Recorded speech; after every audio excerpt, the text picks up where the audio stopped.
नमस्कार। स्वागत है आप सभी का यूपीएससी मेंस के मॉडल आंसर डिस्कशन में। अब तक हमने प्रश्न संख्या 3 तक की चर्चा पूरी कर ली है। हर प्रश्न में हमने गहराई से विश्लेषण किया और उसके ऐतिहासिक पहलुओं को समझा।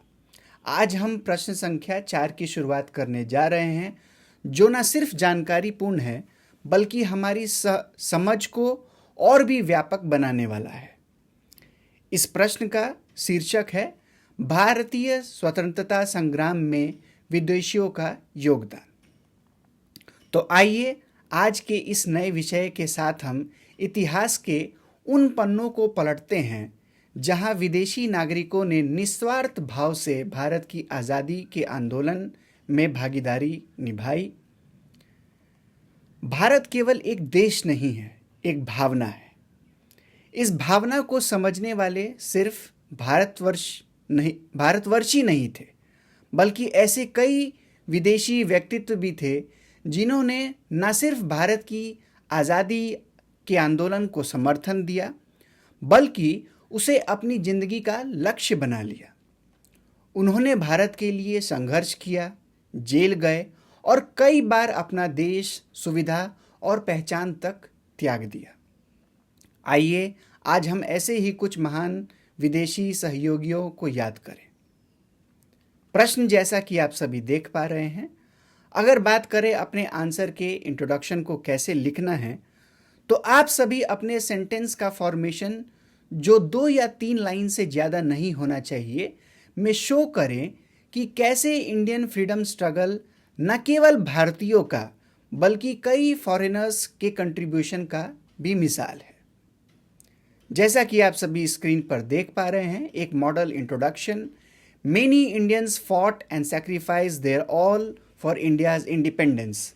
Amid this tells of bravery stand out the heroics of foreigners who made India their home and contributed to the struggle for freedom।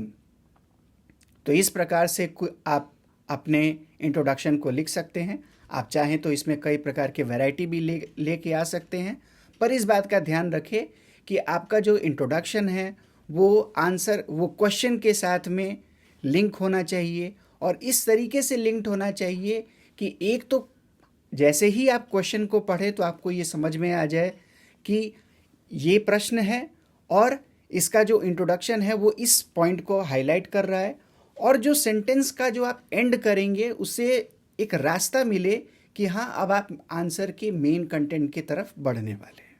ठीक है, अब अगर हम बढ़ते हैं अपने मेन आंसर के तरफ, तो हम फॉरेनर्स के कंट्रीब्यूशन को उनके काम के अनुसार कैटेगराइज कर सकते हैं, जैसा कि आप सभी देख पा रहे हैं।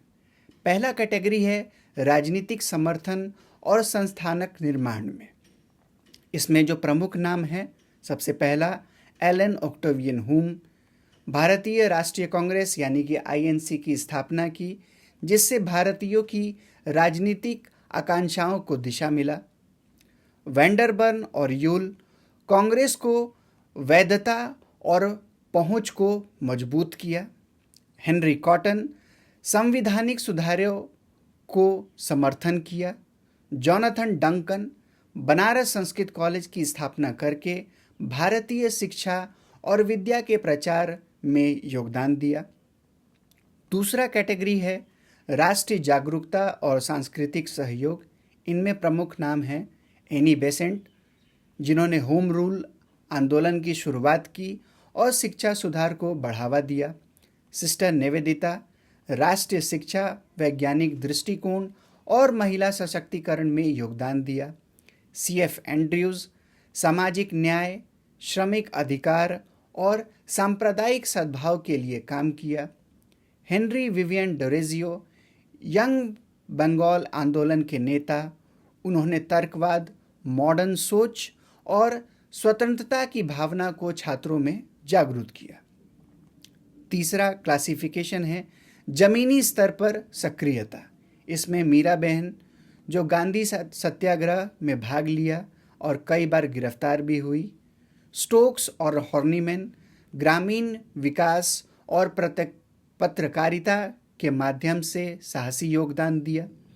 फिलिप स्पर्ट और सरला बहन श्रमिक अधिकारों और पर्यावरण संरक्षण में योगदान दिया।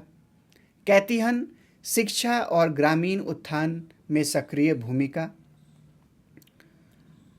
आप सभी चाहें तो इस तरह से या फिर इंडिविजुअल के नाम को लिखकर भी उनके कंट्रीब्यूशन को शो कर सकते हैं। यानी कि इसमें मैं यह बताना चाहता हूँ कि या तो आपके पास एक मॉडल है जिसमें कि आप कैटेगरी वाइज क्लासिफिकेशन करके जितने भी फॉरेनर्स थे उनके काम को एक कैटेगरी में क्लासीफाई कीजिए और उन्हें एग्जाम्पल देते हुए लिखते हुए जाइए। और दूसरा मॉडल है कि जिसमें आप हर एक इंडिविजुअल फॉरेनर्स के कंट्रीब्यूशन का नाम लिखिए और उनको एग्जाम्पल के साथ में आप अपने आंसर में लिखते हुए चलिए। तो इन दो मॉडल में से आप किसी का भी इस्तेमाल कर सकते हैं। मैंने पहले मॉडल का इस्तेमाल किया है, आप दूसरे मॉडल का भी इस्तेमाल कर सकते हैं। अब क्वेश्चन के दूसरे पार्ट की तरफ बढ़ते हैं। तो अगर इसे हम ध्यान से देखें तो क्वेश्चन के दूसरे पार्ट में एनालाइज, विश्लेषण वर्ड का यूज किया गया है। इस कमांड का रिक्वायरमेंट को फुलफिल करना जरूरी है, वरना क्वेश्चन का आंसर अधूरा रह जाएगा। इस क्वेश्चन के कॉन्टेक्स्ट में एनालिसिस में आपको दिखाना है कि भले ही फॉरेनर्स ने इंडिया के फ्रीडम स्ट्रगल में कंट्रीब्यूशन दिया, पर उनके कई लिमिटेशन यानी कि सीमाएं और क्रिटिसिज्म यानी कि आलोचना थे। इनमें जो कुछ इनके लिमिटेशंस और जो क्रिटिसिज्म हैं, हम उन्हें इस तरीके से लिख सकते हैं। कुछ लोगों में पाया गया कि उनके अंदर सांस्कृतिक और सामाजिक दूरी थी, जैसा कि इन विदेशियों को भारतीय गांवों और समाज की गहराई का ज्ञान कम था, इसलिए उनका प्रभाव प्रचलित वर्ग तक सीमित रहा। शहरी केंद्र तक सीमित योगदान, इनका योगदान आम जनता तक नहीं पहुंच पाया, जिसे गांधी जी ने स्वयं सशक्त बनाया। प्रतीकात्मक भूमिका, कई योगदान प्रतीकात्मक थे, वास्तविक संगठन या नेतृत्व में ज़्यादा प्रभाव नहीं आया था। उपनिवेशिक तंत्र से संबंध, ह्यूम और कॉटन जैसे लोग ब्रिटिश व्यवस्था के हिस्सा थे और इसलिए कई बार कांग्रेस को भी ब्रिटिश का ही देन कहा गया। उनकी नीयतों पर कभी कभी सवाल उठते थे। और अंतिम में है वैचारिक विरोधाभासी सोच। फिलिप स्पर्ट जैसे कुछ लोगों ने शुरू में गांधी जी का विरोध किया और बाद में बदल गए। ये उनकी स्थिरता को नहीं दर्शाता है। ठीक है, अब चलते हैं, आखिर में बढ़ते हैं अपने आंसर के कंक्लूजन की तरफ। विदेशियों ने भारत के स्वतंत्रता संग्राम में एक महत्वपूर्ण किंतु अक्सर कम आके जाने वाले योगदान दिए। उनका कार्य अत्याचार के विरुद्ध एक सार्वभौमिक संघर्ष को दर्शाता है और उनकी विरासत स्वतंत्रता की खोज में अंतर स्तरीय एकजुटता को प्रतीक है। इसी के साथ आज के वीडियो को हम समाप्त करते हैं। धन्यवाद।